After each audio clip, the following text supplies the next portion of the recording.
Everyone, my name is Nidhi Bhatnagar and I welcome you all in this channel. तो आज के video में हम क्या सीखेंगे, देखो आज हम करने वाले हैं क्लास 6 का इतिहास का चैप्टर नंबर 3 आरंभिक नगर।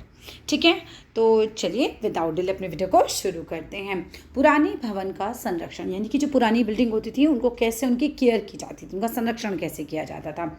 जसपाल और हरप्रीत अपने घर के पास एक गली में क्रिकेट खेल रहे थे। ये दोनों बच्चे आपको दिखा रखे हैं। तो बस ऐसे ही गली में क्रिकेट खेल रहे थे। उन्होंने देखा कि कुछ लोग उस खंडर घर की तारीफ कर रहे थे।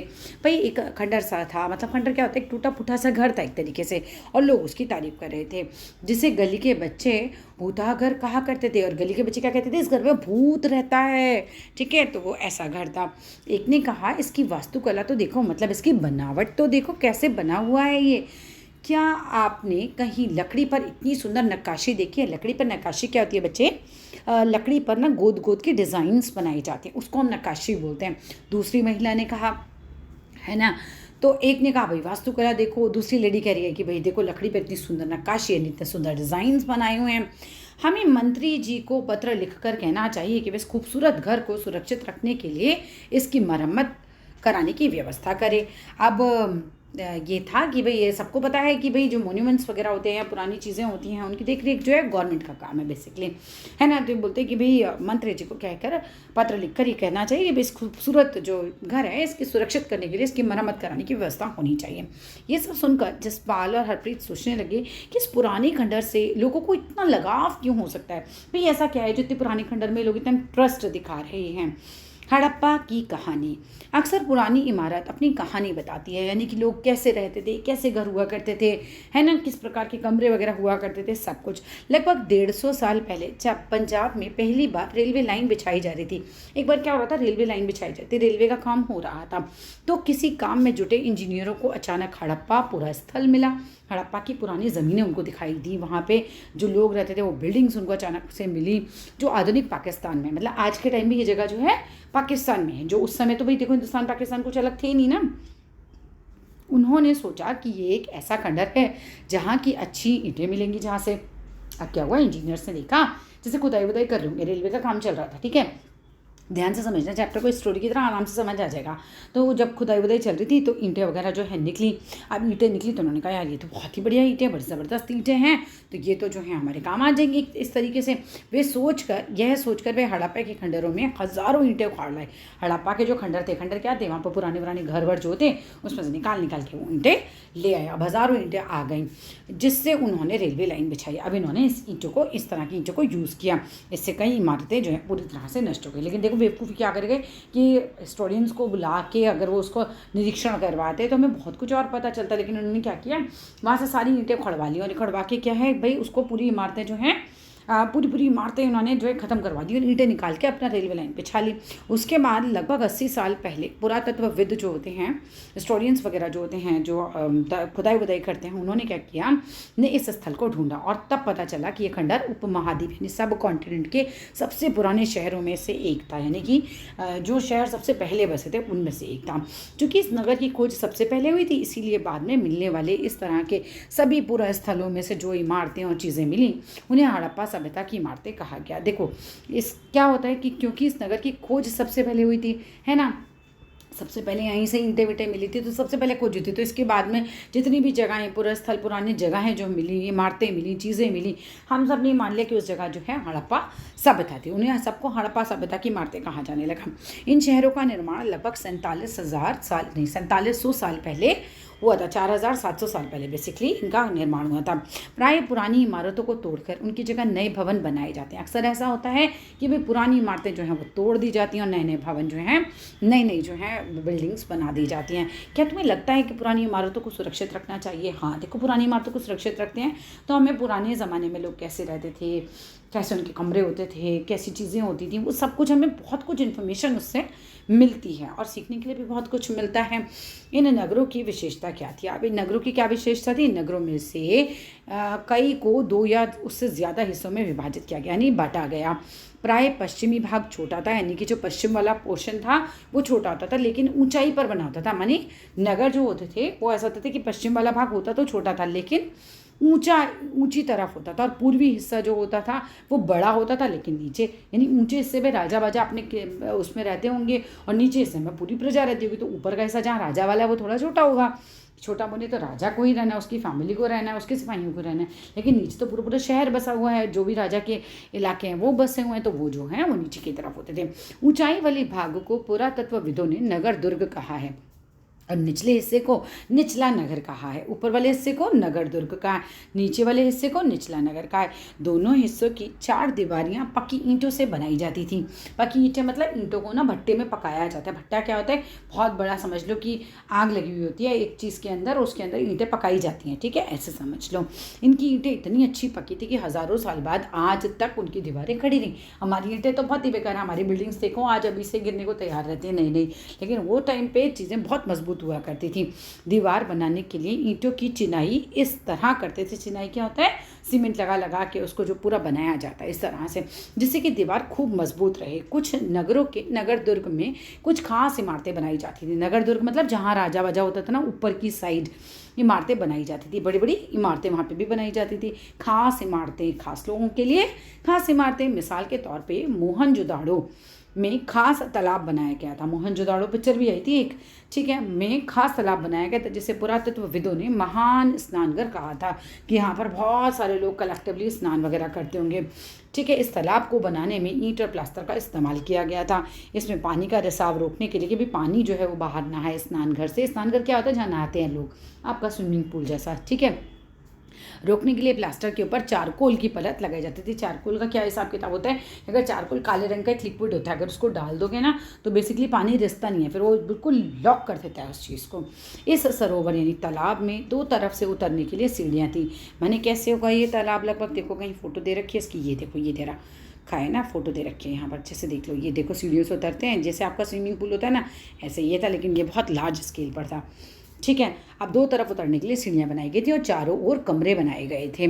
इसमें भरने के लिए पानी कुएं से निकाला जाता था, मतलब कुएं से निकाल के इसमें पानी भरते थे, उपयोग के बाद इसे खाली किया जाता था। शायद यहाँ विशिष्ट नागरिक विशेष अवसरों पर स्नान करते थे। विशिष्ट नागरिक कौन, में भी राजा की फैमिली या जो कुलीन वर्ग के अमीर लोग हुआ करते होंगे वही होते होंगे। यहाँ कालीबंगा और लोथल जैसे नगरों, अन्य नगरों में अग्निकुंड मिले हैं। अग्निकुंड माने जिसमें अग्नि प्रज्वलित की जाती है, जहाँ संभवतः यज्ञ किए जाते होंगे। अब यज्ञ आपके घर में कैसे समझोगे यज्ञ को, आपके घर में पूजा वगैरह होती है, हवन वगैरह होते हैं, उसमें वो पंडित जी आते हैं ना, वो डालते हैं स्वाहा, वो अग्नि जलती है ना, वैसे ही यहाँ पर भी यज्ञ हुआ करते थे। कहाँ कहाँ, कालीबंगा और लोथल जैसे अन्य नगरों में, जहाँ संभवतः यज्ञ किए जाते होंगे। हड़प्पा, मोहनजोदड़ो और लोथल जैसे कुछ नगरों में बड़े बड़े भंडार गृह मिले। अब भंडार गृह क्या होते हैं कि भाई बहुत सारा अनाज उगा लिया एक बार में, तो स्टोर हाउस जैसे हम कह सकते हैं ना, जहाँ पे स्टोर करके रखी जाती थी चीज़ें, वो मिले हैं। भवन, नाले और सड़कें, इन नगरों के घर आमतौर पर 1 या 2 मंजिल के होते थे। जो इनके घर भी होते थे वो जैसे सिंगल स्टोरी और डबल स्टोरी हुआ करते थे। घर के आंगन के चारों ओर कमरे बनाए जाते थे। बीच में आंगन होता था और चारों ओर कमरे। पता है वास्तु के हिसाब से ये भी बेस्ट ही होता है ना। मैं तुम्हें क्यों बता रही हूँ वास्तुशास्त्र, क्योंकि देखो उस ज़माने के लोग जो हैं वो कितने अक्लमंद थे। आज के ज़माने में लोग इतना दिमाग नहीं लगाते, लेकिन वो ज़माने के लोग जो हैं वास्तुशास्त्र को भी मानते होंगे। इसलिए अधिकांश घरों में एक अलग स्नान घर होता था, स्नान घर बने बाथरूम होता था, और कुछ घरों में कुएं भी होते थे। कई नगरों में ढके हुए नाले थे। ढके हुए मीन्स कवर्ड नाले हुआ करते थे। ये सावधानी से सीधी लाइन में बनाया जाता था। हर नाली में हल्की ढलान होती थी जिससे पानी आसानी से बाहर बह सके। तो मतलब ये तुम्हें दिखाया जा रहा है कि कितनी अक्लमंदी से घर बनाते थे। जब तक इतनी साइंस वाइंस अब नहीं थी, लेकिन फिर भी दे वर सो इंटेलिजेंट, बहुत इंटेलिजेंटली अपना सारा काम करते थे ये लोग। हर नाली में हल्की ढलान होती थी ताकि पानी आसानी से बह सके। अक्सर घरों की नालियों को सड़कों की नालियों से जोड़ दिया जाता था। फिर जैसे आप मेन होल से जोड़ देंगे तो फिर क्या है, वहाँ पे जो है पानी सारा घर का जो है मेन बाहर की सड़कों में जाएगा और फिर वो सीवर के ज़रिए जो है बह जाएगा। बाद में बड़े नालों से मिल जाती थी। नालों के ढके होने के कारण इनमें जगह जगह पर मेन होल बनाए जाते थे। अब मेन होल से क्या होता है, जैसे सीवर बेसिकली, जिसके ज़रिए इनकी देखभाल और सफाई की जा सके। अभी कहीं कचरा वचरा फंस गया तो मेन होल में आदमी उतरता था और उससे सफाई कर सकता था। नाले और सड़कों का निर्माण योजनाबद्ध यानी कि बिल्कुल प्लानिंग के साथ किया जाता था।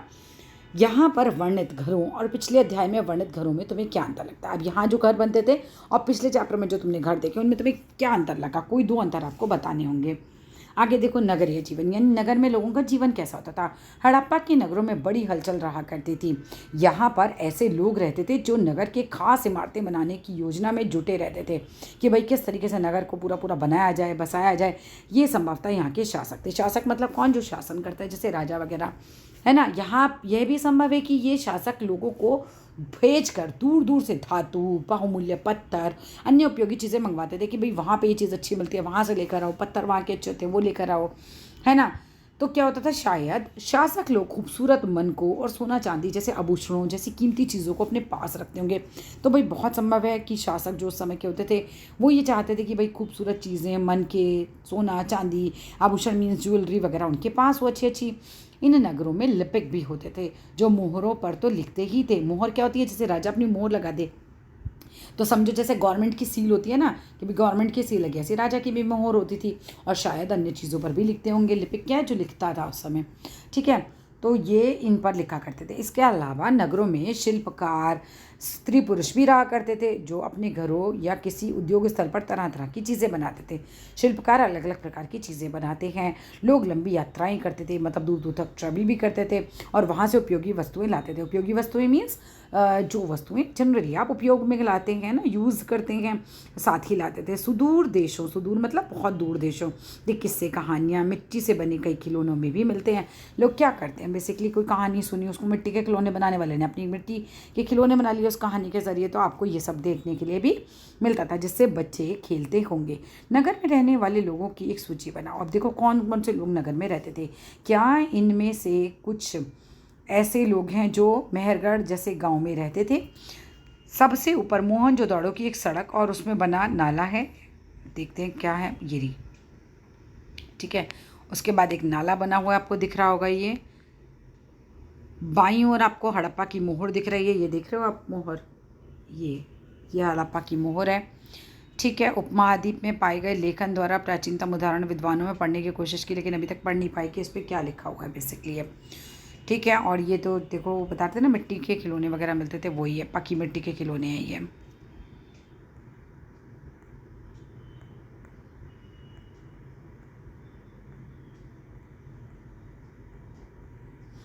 चलो आगे देखते हैं।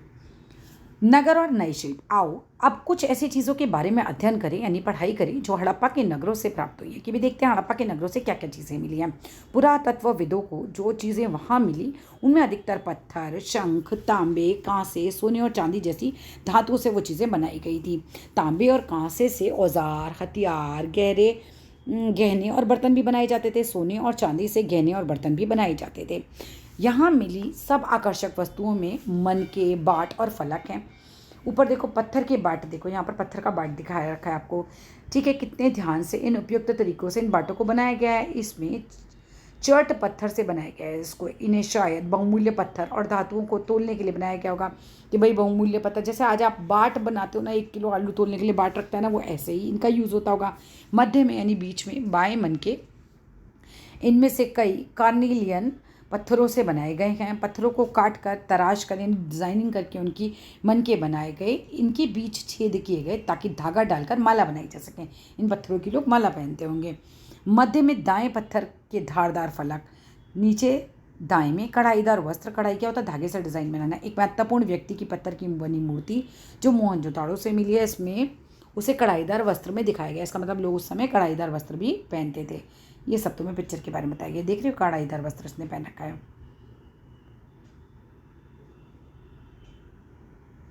हड़प्पा सभ्यता के लोग पत्थर की मोहर बनाते थे। इस आयताकार यानी कि रेक्टेंगुलर जो मोहर पर सामान्यतः जानवरों के चित्र मिलते थे। हड़प्पा सभ्यता के लोग काले रंग के डिज़ाइन किए हुए खूबसूरत लाल मिट्टी के बर्तन बनाते थे। अध्याय 2। तुमने जिन गांव के बारे में पढ़ा, क्या वहाँ भी धातु का उपयोग होता था? क्या वे पत्थर के बाट बनाते थे? संभवतः 7000 साल पहले मेहरगढ़ में कपास की खेती होती थी। लेकिन ऐसा मतलब अनुमान है कि 7000 साल पहले जो है कपास यानी कि कॉटन जो है वो उगाया जाता था। मोहनजोदड़ो के कपड़ों के टुकड़े के अवशेष, चांदी के एक फूलदान से के ढक्कन तथा कुछ अन्य तांबे की वस्तुओं से चिपके हुए मिले हैं। अब देखो मोहनजोदड़ो से कपड़े के टुकड़े के अवशेष मिले हैं, है ना। चांदी के एक फूलदान का ढक्कन मिला, यानी कि चांदी उस समय यूज़ होती होगी। और कुछ अन्य तांबे की वस्तुएं मिली हैं चिपकी हुई उससे। पक्की मिट्टी तथा फ्रेयांस से बनी तकलियाँ सूत कताई का संकेत देती हैं। इनमें से अधिकांश वस्तुओं का निर्माण विशेषज्ञों ने किया है। विशेषज्ञ उसे कहते हैं जो किसी खास चीज़ को बनाने के लिए खास प्रशिक्षण यानी कि ट्रेनिंग लेता है। भाई कोई किसी चीज़ का विशेषज्ञ है यानी कि उसने उस चीज़ में अच्छे से ट्रेनिंग ले रखी है। पत्थर तराशना, तराशना क्या होता है कि भाई पत्थर को बिल्कुल एग्जामिन करना बहुत अच्छे से, उसको तराश के कुछ चीज़ें बनाना अच्छी अच्छी, मन के चमकाना यानी मन के मोती वगैरह जैसे कहते हैं ना चमकाना, फिर मोहरे पर पच्चीकारी आदि करना। पृष्ठ 28 पर देखो, मूर्ति का चेहरा कितने आकर्षक ढंग से बनाया गया और उसकी दाढ़ी कितनी अच्छी तरह से दर्शाई गई है। यह किसी विशेषज्ञ मूर्तिकार का ही काम हो सकता है, हर व्यक्ति विशेषज्ञ नहीं हो सकता। मतलब आप सोचोगे हर आदमी विशेषज्ञ हो जाए, हर आदमी वेल ट्रेंड हो जाए, ऐसा तो नहीं हो सकता। हमें ये पता नहीं है कि क्या सिर्फ पुरुष ही ऐसे कामों में प्रशिक्षण लेते थे या फिर केवल महिलाएं। हमें नहीं पता कि उस समय लेडीज़ ही इस तरह की ट्रेनिंग लेती थी या जेंट्स ही लेते थे या दोनों लेते थे, वो सब हमें अभी नहीं पता चल पाया। लेकिन शायद कुछ महिलाएं और पुरुष दोनों ही इस काम में दक्ष थे यानी कि परफेक्शनिस्ट थे। फ्रेयांस क्या है भाई? पत्थर और शंख प्राकृतिक तौर पर पाए जाते हैं। पत्थर और शंख तो नेचुरली मतलब एक तरीके से पाए जाते हैं, लेकिन फ्रेयांस को कृत्रिम यानी कि आर्टिफिशियल ढंग से तैयार किया जाता है। बालू या फिर स्टिक पत्थरों का जो चूरा बनाया जाता है, चूर्ण मीन्स चूरा बनाया जाता है, उनको गोंद में मिलाया जाता है, फिर उनसे वस्तुएं बनाई जाती हैं। इसके बाद उन वस्तुओं पर चिकनी परत चढ़ाई जाती है जिससे वो थोड़ा स्मूथ बन जाए। ठीक है, इस चिकनी परत के रंग प्राय नीले या हल्के समुद्री रंग के होते थे। फ्रेयांस से मन के चूड़ियाँ वाले और छोटे बर्तन बनाए जाते थे। फ्रेयांस समझ लो ना, आप समझ गए ना, एक पत्थर वगैरह का क्या है, पाउडर एक तरीके से। ये फ्रेयांस जो है एक आर्टिफिशियल ढंग से रेत और स्फुटिक पत्थरों का पाउडर होता है, इसमें गोंद मिला के चीज़ें बनाते हैं। कच्चे माल की खोज। कच्चा माल उन पदार्थों को कहते हैं जो या तो प्राकृतिक रूप से मिले यानी नेचुरली मिले, या फिर किसान या पशुपालक उसका उत्पादन करते हो तो वो हम बोलेंगे कच्चा माल है। जैसे लकड़ी है या फिर कोई भी मेटल है ना, उनके अयस्क हो गए, प्राकृतिक रूप से हमें ये कच्चा माल मिल जाता है। उनसे फिर कई तरह की चीज़ें बनाई जाती हैं। मिसाल के तौर पर हम देखें तो भाई किसानों के द्वारा पैदा किया गया जो कपास यानी कि कॉटन होता है वो कच्चा माल है। किसान ने कोई चीज़ उगाई तो वो कच्चा माल हो गया। इसके बाद कताई बुनाई करके जो कपड़ा तैयार किया जाता है ना, तो वो एक तरीके से वो मैन मेड हम उसे बोलेंगे। जिसके बाद कताई बुनाई करके कपड़ा तैयार किया जाता है। हड़प्पा के लोगों को कई चीज़ें वहाँ पर मिली थी, लेकिन तांबा, लोहा, सोना, चांदी और बहुमूल्य पत्थरों जैसे पदार्थों को वे दूर से ही आयात करते थे यानी मंगवाते थे। हड़प्पा के लोग तांबे का आयात संभवतः आज के राजस्थान से करते थे, मतलब बहुत संभव है कि राजस्थान से ये सब चीज़ें मंगवाते थे। यहाँ तक कि पश्चिम एशियाई देश ओमान से भी तांबे का आयात किया जाता था। कांसा बनाने के लिए तांबे के साथ मिलाई जाने वाली धातु टिन का आयात यानी मंगवाया जाता था, वो आधुनिक ईरान से, अफगानिस्तान से किया जाता था। सोने का जो आयात होता था, सोना मंगवाते थे आधुनिक कर्नाटक से, है ना, आज जो आपका कर्नाटक है वहाँ से। और बहुमूल्य पत्थर जो आते थे वो गुजरात से, ईरान से और अफगानिस्तान से आते थे। कौन सी चीज़ कहाँ से आती थी वो याद रख लेना। चीज़ें एक जगह से दूसरी जगह कैसे ले जाई जाती थी, देख रहे हो, इस तरह की बैलगाड़ी जब बनाती जाती थी। इस चित्र को देखो, एक खिलौना है और दूसरी ओर एक मोहर बनी हुई है। मोहर दिख रही है ना आपको, ये वाली, ये मोहर बनी हुई है, ऊपर खिलौना था ये। ठीक है, क्या तुम बता सकते हो कि हड़प्पा के लोग यातायात के लिए किन साधनों का प्रयोग करते थे, यानी इधर उधर ट्रैवल करने के लिए किन साधनों का प्रयोग करते थे? पिछले अध्याय में तुमको पहिए वाले वाहनों की जानकारी दी गई है। बच्चों का खिलौना खल, आज ये देखो ये रहा, ये खल है। ठीक है, चलाने वाले ज़्यादातर किसान पुरुष होते हैं। हमें ज्ञात नहीं कि क्या हड़प्पा में ये प्रथा थी कि भी किसान पुरुष ही होंगे या स्त्रियाँ भी होती थी। नगरों में रहने वाले लोगों के लिए भोजन, अब ये खाना क्या खाते थे? लोग नगरों के अलावा गांव में भी रहते थे, वे अनाज उगाते थे, मैंने खेती वगैरह करते थे और जानवर पालते थे। किसान और चरवाहे ही शहर में रहने वाले शासकों, लेखकों और दस्तकारों को खाने का सामान दिया करते थे। माने ये किसान वगैरह ही तो उगाया करते थे, फिर शहरों में जो भी लोग रह रहे हैं, चाहे वो लेखक हों, दस्तकार हों, चाहे ना शासक हों, उनको मिला करता था उन्हीं से खाना पीना का सामान। पौधों के अवशेषों का पता चलता है, पौधों के अवशेषों से ये पता चलता है कि हड़प्पा के लोग गेहूँ, जौ, दालें, मटर, धान यानी कि चावल, तिल, सरसों आदि ये सब उगाते थे। ज़मीन की जुताई के लिए हल का प्रयोग एक नई बात थी, माने पहले हल नहीं यूज़ होता होगा। हड़प्पा काल के हल तो नहीं बच पाए क्योंकि वे प्राय लकड़ी से बनाए जाते थे, लेकिन हल के आकार के खिलौने मिले हैं भाई हमें, कि तो हम ये समझ सकते हैं किस तरह का खिलौना है, इसका मतलब ओरिजिनल चीज़ भी उस समय होती होगी। इस क्षेत्र में बारिश कम होती है, इसीलिए सिंचाई के लिए लोगों ने कुछ तरीके अपनाए होंगे। भाई बारिश तो यहाँ ज़्यादा होती नहीं, तो इसका मतलब जो पानी डाला जाता था खेतों में वो किसी आर्टिफिशियल ढंग से किया जाता था। संभवतः पानी का संचयन यानी कि उसको कलेक्ट करके रखा जाता होगा और ज़रूरत पड़ने पर उससे फसलों की सिंचाई की जाती होगी। हड़प्पा के लोग गाय, भैंस, भेड़, बकरियां आदि पालते थे। बस्तियों के आसपास तालाब और चारागाह होते थे, लेकिन सूखे महीनों में मवेशियों के झुंड, जो जानवरों के झुंड को चारा पानी के लिए तलाश तक के लिए वो दूर दूर तक भी ले जाया करते थे। मवेशी जो जानवर पालते हैं ना, वो सब वे बेर जैसे फलों को इकट्ठा करते थे, मछलियाँ भी पकड़ते थे और हिरन जैसे जानवर का शिकार भी करते थे। गुजरात में हड़प्पा कालीन नगर का सूक्ष्म निरीक्षण अब करते हैं। देखते कितना चैप्टर ही बचा हुआ है अभी। चलो ज़्यादा तो नहीं है, इधर ही फिनिश कर लेते हैं इसे। कच्छ के इलाके में खादर बेत के किनारे धोलावीरा नगर बसा था। ठीक है, कच्छ के, गुजरात में नहीं, कच्छ के इलाके में खादर बेत के किनारे धोलावीरा नामक नगर बसा था। वहाँ साफ पानी मिलता था, ज़मीन उपजाऊ थी, फर्टाइल थी अच्छे से। जहाँ हड़प्पा सभ्यता के कई नगर 2 भागों में विभक्त थे, वहीं धोलावीरा नगर को 3 भागों में बांटा गया था। इसके हर हिस्से की चारों ओर पत्थर की ऊंची ऊंची दीवारें बनाई गई थी। इसके अंदर जाने के लिए बड़े बड़े प्रवेश द्वार हुआ करते थे, यानी एंट्रेंस गेट काफ़ी बड़े बड़े होते थे। इस नगर में एक खुला मैदान भी था जहाँ सार्वजनिक कार्यक्रम हुआ करते थे। होली सेलिब्रेट होती, दिवाली जैसे हम आज करते हैं ना अपने पार्कों में, बस वैसे ही। यहाँ मिले कुछ अवशेषों में हड़प्पा लिपि के बड़े बड़े अक्षरों को पत्थरों पर गुदा पाया गया है ना, इंस्क्रिप्शन जैसे हम कहते हैं। इन अभिलेखों को संभवतः लकड़ी में जड़ा गया था। यह एक अनोखा अवशेष है क्योंकि आमतौर पर हड़प्पा के लेख मुहर जैसी छोटी वस्तुओं पर पाए जाते थे। गुजरात की खंभात की खाड़ी में मिलने वाली साबरमती की एक उपनदी के किनारे बसा लोथल नगर है ये, जहाँ कीमती पत्थर जैसे कच्चा माल आसानी से मिल जाता था और पत्थरों, शंखों और धातुओं से बनाई गई चीज़ों को एक महत्वपूर्ण केंद्र था। ये नगर एक भंडार गृह भी था, यानी यहाँ चीज़ें इकट्ठी करके रखी जाती थी। इस भंडार गृह से कई मोहरे और मुद्रांकन या मोहरबंदी, गीली मिट्टी पर दबाने के लिए बनी उनकी छाप आदि, ये सब चीज़ें मिली हैं। यहाँ पर एक इमारत मिली है जहाँ संभवतः बहुत संभव है मन के बनाने का काम होता होगा। पत्थरों के टुकड़े, अधबने मन के बनाने के उपकरण, ये सब तैयार मन के भी यहाँ मिले हैं। मुद्रा, मोहर और मुद्रांकन या मोहरबंदी। मोहरों का प्रयोग सामान से भरे उन डब्बों या थैलों को चिन्हित करने के लिए किया जाता होगा जिन्हें एक जगह से दूसरी जगह भेजा जाता है। माने एक थैले में सामान तुमने डाल दिया और बंद करके सील लगा दी, तो ये that is what is a मोहर लगाना। थैलों को बंद करने के लिए उन पर मोहरों को गीली मिट्टी पोती और उस पर मोहर लगाई जाती थी और मोहर की छाप को मोहरबंदी कहते थे। अगर आप छाप छूटी नहीं होती थी तो साबित हो जाता था कि सामान के साथ छेड़छाड़ नहीं हुई है, मोहर छूटी हुई है तो मतलब छेड़छाड़ हुई है। सभ्यता के अंत का रहस्य। अब सभ्यता अंत कैसे हुई? लगभग 3900 साल पहले एक बहुत बड़ा बदलाव देखने को मिलता है।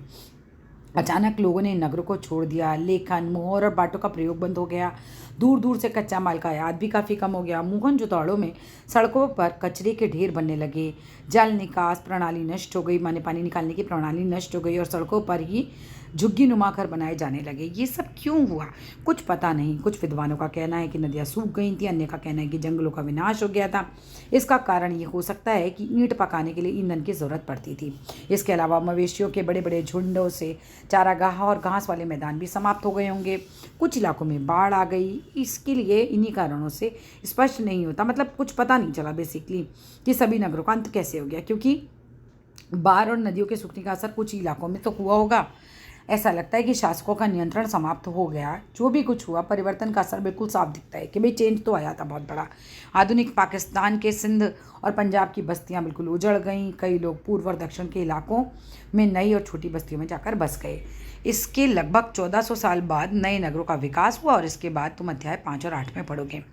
अपने एटलस में मिस्र को ढूंढो। नील नदी के आसपास वाले इलाकों को छोड़कर मिस्र का जो अधिकांश भाग है वो रेगिस्तान है। लगभग 5000 साल पहले मिस्र में शासन करने वाले राजाओं ने सोना, चांदी, हाथी दांत, लकड़ी और हीरे जवाहरात लाने के लिए अपनी सेनाएं दूर दूर तक भेजी। इन्होंने बड़े बड़े मकबरे बनवाए जिन्हें पिरामिड के नाम से हम जानते हैं। राजाओं के मरने पर उनके शवों को इन्हीं पिरामिड में दफनाकर सुरक्षित रखा जाता था। इन शवों को ममी कहा जाता था। शव मीन्स डेड बॉडी। इन शवों के साथ उनके साथ की चीज़ें भी दफनाई जाती थी। खाने की चीज़ें, मतलब पीने की चीज़ें, वस्त्र यानी कि कपड़े, गहने, बर्तन, वाद्य यंत्र, ये सब जानवर सब इनके साथ दफनाए जाते थे। कभी कभी शव के साथ उनके सेवक और सेविकाओं को भी दफना दिया जाता था। दुनिया के इतिहास में शवों को दफनाने की परंपरा को देखते हुए मिस्र में सबसे ज़्यादा धन दौलत खर्च किया जाता था। क्या तुम्हें लगता है कि मरने के बाद राजाओं को इन चीज़ों की ज़रूरत पड़ती होगी? तो बस that's all in this chapter. Video अच्छा लगे तो ज़रूर लाइक कीजिएगा, शेयर कीजिएगा और चैनल को सब्सक्राइब कीजिएगा। अब इसका इंग्लिश मीडियम का चैप्टर भी आएगा, चाहे तो वो भी देखिएगा। Thank you.